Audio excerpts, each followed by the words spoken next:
Our next presenter is a brilliant songwriter, guitar player, and singer from one of the greatest bands, the Bangles. Her voice is one of those voices that I love, but I feel like everyone loves. Just hearing her sing makes everything in the room completely stop. And you can tell in her music and in talking to her about bands that she's also a total music fan. We are all so lucky to have her be a part of our lives. Here with this very special presentation, please welcome Susanna Hoffs.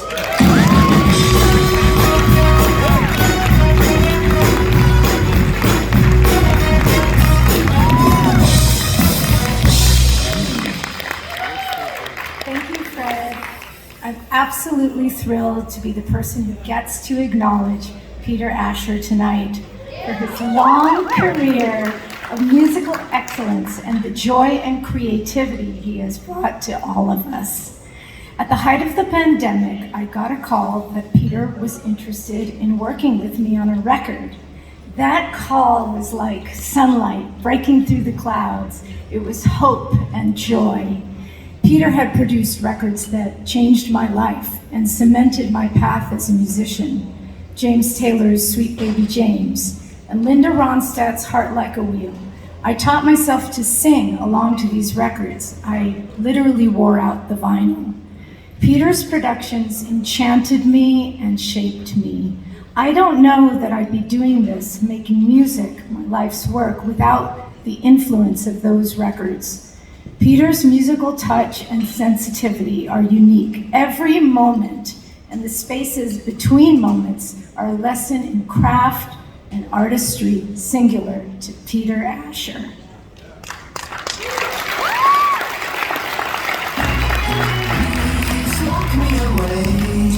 Please lock me away. With those words, Peter and Gordon took the forgotten Lennon-McCartney song A World Without Love to #1 on the charts. It launched a 5-year reign as British pop royalty, and for Peter Asher, a career of 6 decades that has spanned and helped shape the history of modern pop music.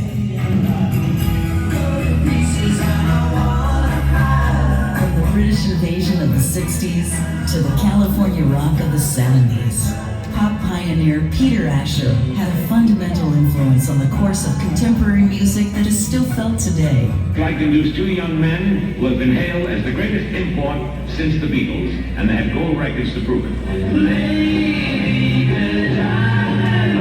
It began in 1962 when a teenage Peter and school friend Gordon Waller formed a duo, singing Everly Brothers style harmonies.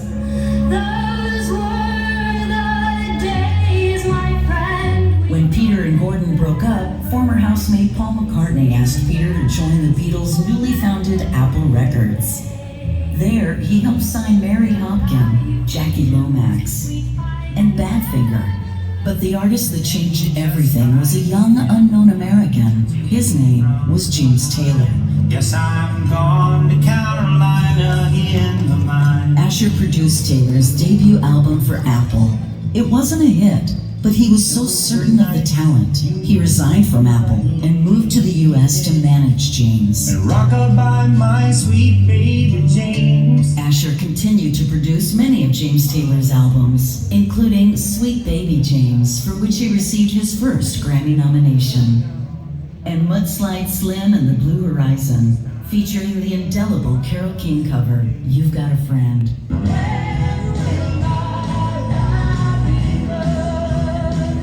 Recommended by James's sister Kate, Asher took on another vocalist with a timeless voice, Linda Ronstadt, and he produced a remarkable series of albums for her. In LA, Asher set up one of the most respected management companies in the business. He handled Taylor, Ronstadt, and others from his office around the corner from the famed Troubadour, at the center of the exploding folk rock movement, and close to the Roxy Theater, in which he was an early investor along with fellow managers Lou Adler, Elliot Roberts, and David Geffen.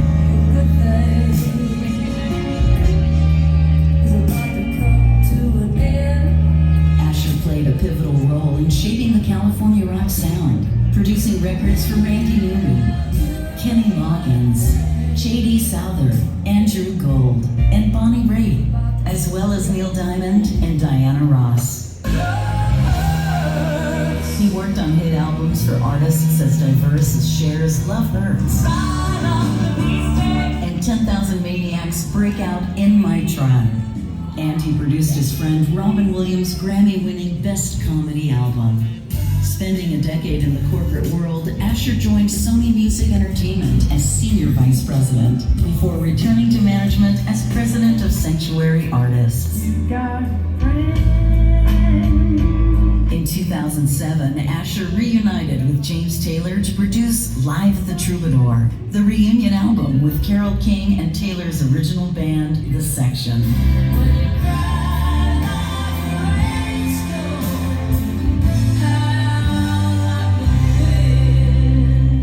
Asher's body of work has earned him 13 Grammy nominations, twice winning the coveted Producer of the Year award.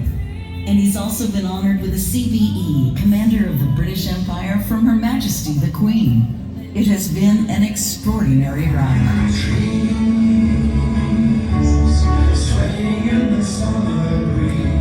In recent years, Peter has toured with guitar legend Albert Lee and with Jeremy Clyde of sibling 60s duo Chad and Jeremy, as well as with his own group, which includes Kate Taylor, Albert Lee, and Leland Sklar.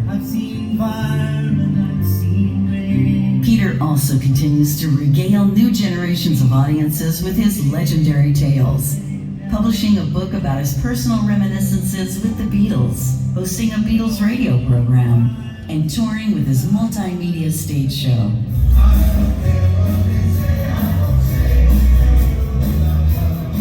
From London to Los Angeles, pop singer to top producer, personal manager to music professor, Peter Asher has lived, overseen, and chronicled the living history of popular music for more than half a century. I don't care what they say, I won't stay in a world without love.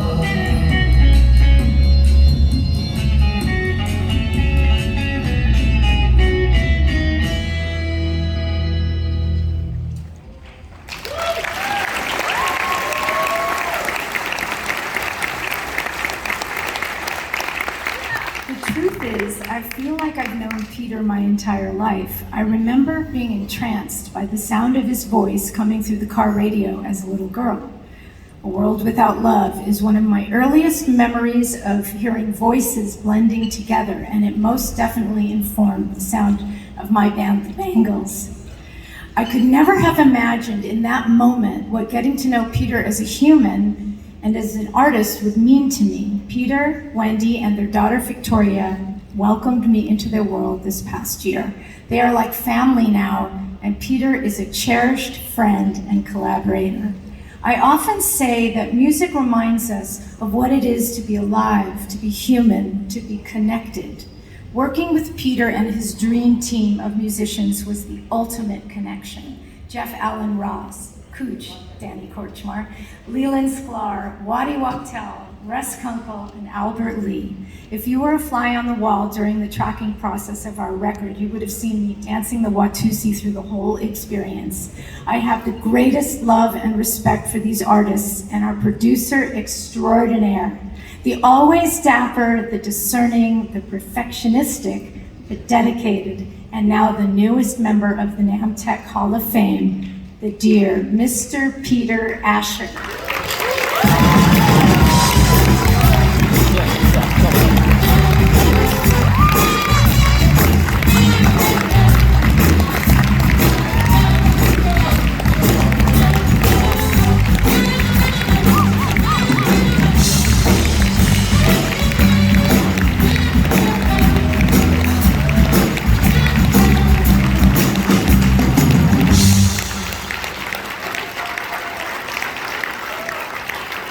Thank you very much. I truly feel honored. It's an extraordinary thing to happen, and I thank you all very much, especially to this audience. It means so much, and I really appreciate it. Looking back, you know, the 21st of January, 1964 was the Tuesday, and it was a very significant day in my life. That was the very first time I ever went into a real recording studio. I went into EMI Studios on Abbey Road. It wasn't called Abbey Road Studios yet. It was EMI on Abbey Road to record. because my school friend Gordon Waller and I got signed by EMI, and we had a day in the studio to cut 4 or 5 tracks and see if we could come up with a single. I love the recording process. We were recording, by the way, for those of you interested in this particular audience, on one of those Studio 1-inch 4-track machines. With friends. This is the only audience where a tape machine gets a round of applause. And they were wonderful. And by the end of that day, a few important things had happened. One of them being that I'd already decided I wanted to be a record producer.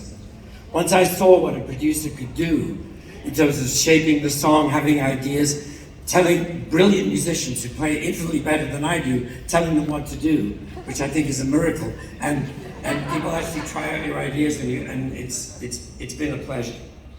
And so production has always been a huge amount to me.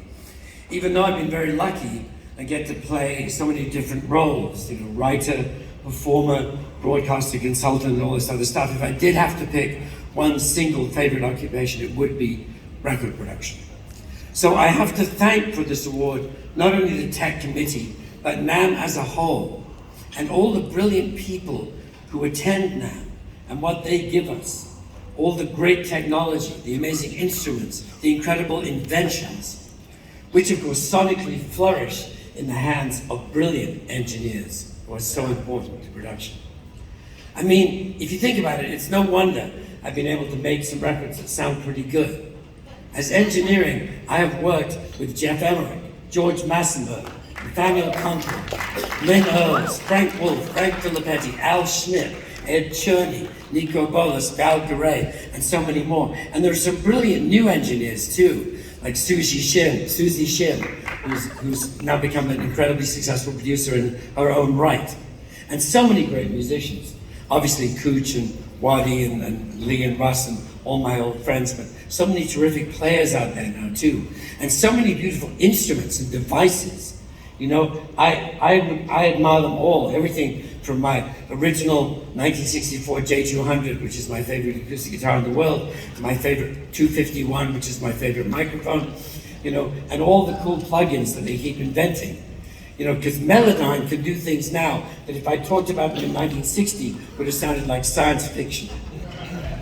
And finally, of course, there are all those great songwriters and great artists. Having worked with Linda and James and Bonnie and Neil Diamond and Randy and Natalie Merchant and so on, and Diana Ross, I feel privileged. Sitting there and listening to them sing has been an unmitigated privilege and joy. I remember the first time I was in the studio with Diana, we hadn't done a vocal yet, and we were all set up, and I was sitting there, and she started singing, and I couldn't stop myself. It was like, holy shit, she sounds exactly like Diana Ross.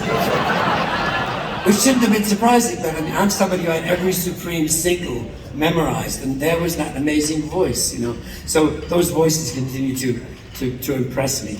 And I'm now having the privilege of working with Susanna, whose voice I loved, on all those records I love now. And the album has been a great pleasure. I thank you for all those nice things you said. It was amazing. So I thank everyone here at NAMM.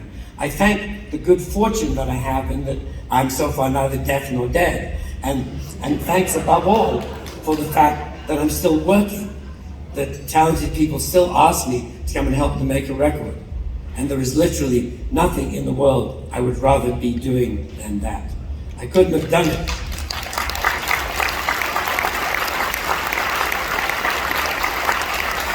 I couldn't have done it, certainly, without all of you. I thank very much my own team, Jeff Allen Ross, Keith Putney, who keep everything on track, both musically and organizationally and everything else. And I appreciate that very much. And in particular, I appreciate the recognition given me by all of you. Now, if I may, I'm going to end by actually moving to the other microphone and taking you back to that day in January 1964. So bear with me for a moment.